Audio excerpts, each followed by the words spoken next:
Good morning.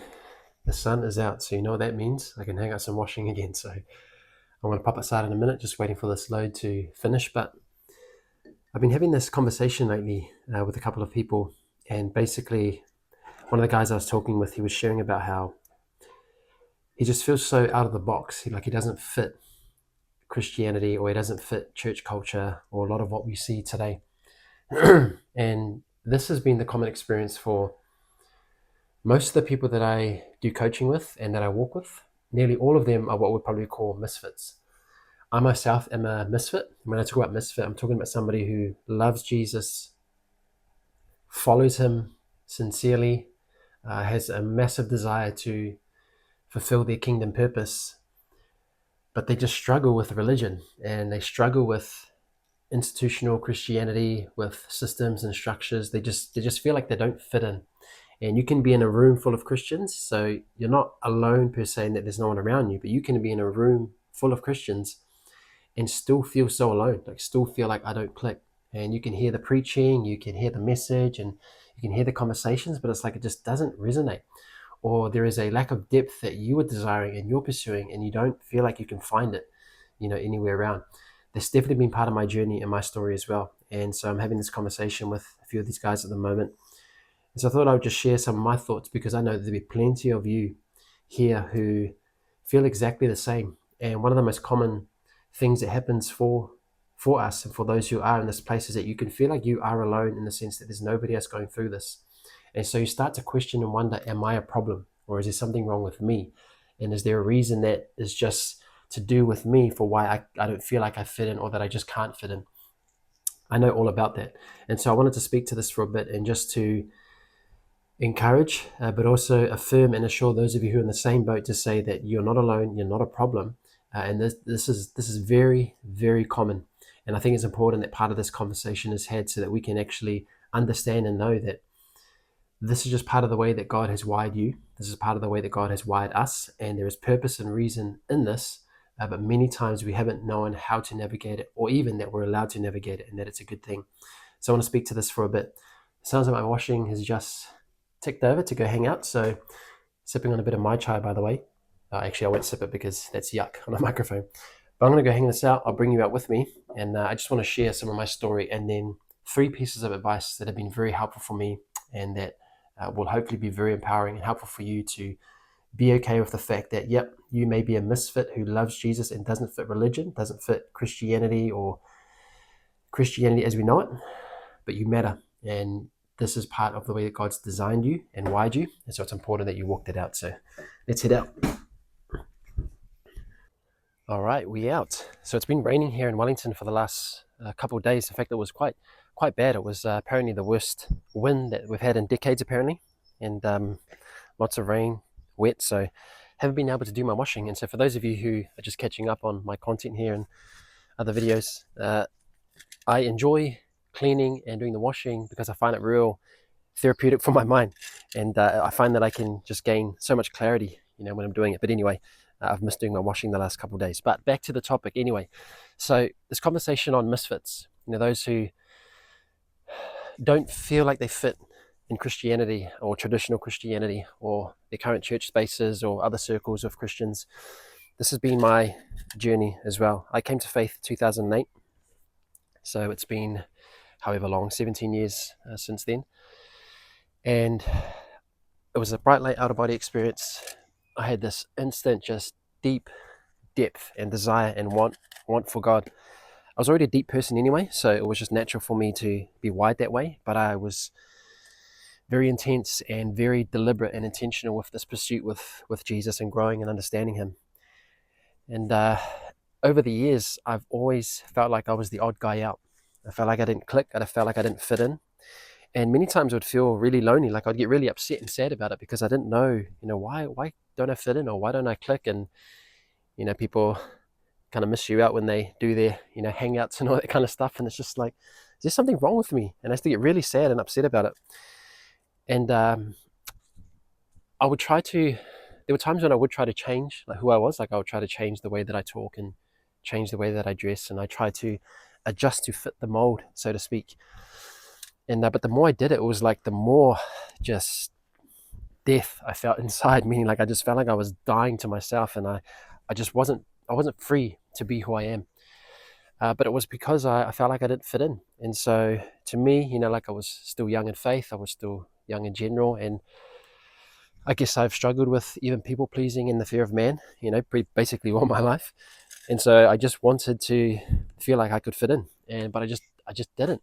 For whatever reason, I didn't. And so naturally you begin to question yourself. Am I a problem? Is there something wrong with me? Is there something that I'm missing? Am I just too intense for people? And am I too deep for people? And it's very hard to navigate. And I found that, with a lot of Christians and in Christian circles and even in the church, that when you would conform to their ways, they love you. And so you just conform and you follow the rules, so to speak. But then the moment you question or challenge something, it was like, oh, they no longer like you. It's like you're out of the clique now. So when you conform, they love you. But then when you want to reform, they don't like you. And so I learned that really, really early. And so I went through this time of just struggling with, Lord, is there something wrong with me? Why don't I fit in? How can I, feel like I have place in you? And even just some of the spaces I was in, I was just like, I don't want to be here. I feel like it's a waste of my time and I don't want to be here. But I wasn't sure if I was allowed, because there's so much of religion and Christianity that don't despise the gathering of, the saints and fellowship. And then there's all these labels of going rogue and being isolated and all this and that. So at the time I thought, okay, I just have to fight it out, the good fight of faith. But all the while on the inside, man, I feel like I'm dying. I feel like I'm just choking and that nothing is really helping for me. And so anyway, I randomly come across this quote by A.W. Tozer. In fact, I've got it here and I'll just read it out to you. And this really, really blessed me and helped me. So A.W. Tozer, he said, "There are times when to follow the leading of the Holy Spirit in our life, we must walk alone, which goes contrary to our natural inclinations. Sometimes we must walk away from the crowd, even the Christian crowd." So that's by A.W. Tozer, very well-respected man of God. And I remember reading that, and it was like, oh man, it was like a spring in the desert. It was like life. It was like breath after drowning for so long. And for whatever reason, it gave me this sense of permission that it's okay to, well, number one, not fit in, but also to be who I am. And if part of that meant stepping away from some crowds or circles or places for a moment, then I was free to do that. And so I did. And what it did is it took me on this journey, helped me to realize that there's moments when you feel lonely, it's not necessarily due to rejection. Like, it's not isolation because of rejection. Rather, it's isolation for preparation. And that's what I loved about that quote by A.W. Tozer. And I like how he said that, it goes against our natural inclinations, but I would say it also goes against, Christian expectation. Like I said, there is a lot of talk around, do not forsake the gathering of the saints, and don't go rogue and be this lone ranger type thing. And so religion has built all these labels and terms that actually hold those who actually feel called to more, it actually holds them under that bondage, if I can say it that way. And so I'm not saying you go lone ranger in the sense that you don't have any fellowship with anyone. I'm not saying that at all. What I am saying, though, is to those who hear and understand what I'm saying, is you know exactly what I mean when I say that. And so that was such a liberating quote and word for me to hear. And I learned that in those times when there was isolation, again, it wasn't because of rejection, it was for preparation. And so what those moments of when I felt alone actually did, it actually developed my intimacy with Jesus in a way that I think is so critical and so important, and that now I look back and realize, man, that was probably one of the best things that could have happened to me, because in that moment when I did feel alone, he was the only one I had. And so what I ended up doing indirectly and without me even realizing it is it developed my intimacy with him. And so a mentor once told me that public promotion comes from private battles. And so many of the public promotion, the respect, the love that I've received now for what I bring is because of private battles that nobody else will ever see. And so those times of isolation or when you feel alone, those are actually some of the perfect moments to be able to develop your intimacy with Jesus and to grow with him in a way that maybe can't happen in a crowd.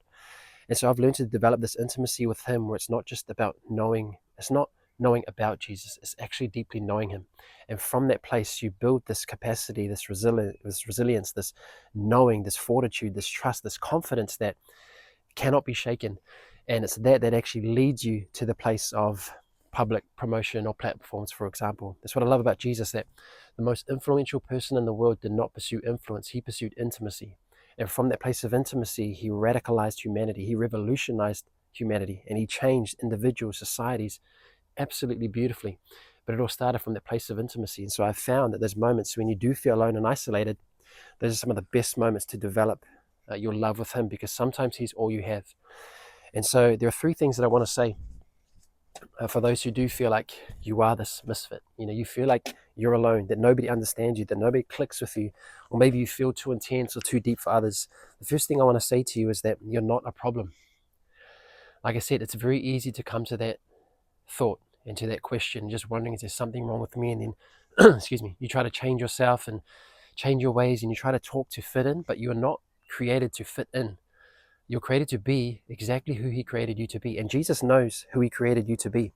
And like I said, real growth happens in that times, in those moments when you do feel a bit isolated, afraid, or like you don't fit in.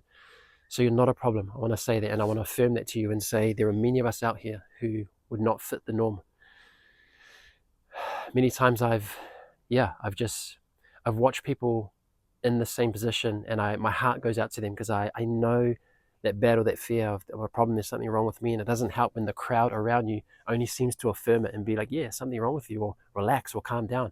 But you're created for depth, and there is a depth about you that actually brings forth some of the things that I believe Jesus wants to bring into our lives, into the people around you. And so the first one I want to say is that you're not a problem, and you must embrace the fact that there is something beautifully unique about you that only you can bring, and it's so important that you bring that. The second thing that I would say is that you were designed for a different space and place, so you're wired differently. So, for example, for me, the thought of going into the institutional church setting, that makes me feel restricted. Like I feel like I would just choke and wither and die in that place. That's why we have home gatherings and home church, because that's what we're wired for. We're wired for this depth. We're wired for conversation. We're wired to really go places that sometimes are not. There's no space for that in the institutional church setting. And I've had so many people ask me, "Oh, can you start a church?" I've had people ask, "Can you come on board and be a part of our church?" And I love the people, but the system, the structure, I would just die in that place. I would feel so bound and so just shackled, And I know that there are some people who are wired for that. And so if that's you, you be free to do that. But what I'm trying to say is that overall, you're wired for something different. And there is a soil that is unique for you. And so sometimes you feel misplaced, or you feel like you don't fit in, not because of you, it's because of the soil that you're in. And no matter how much water or sunlight you try to give to that plant, for example, in that soil, that plant's not going to grow. You need to give it the right soil. And so the same is with you. You have a soil that Jesus has for you in this season or in this time.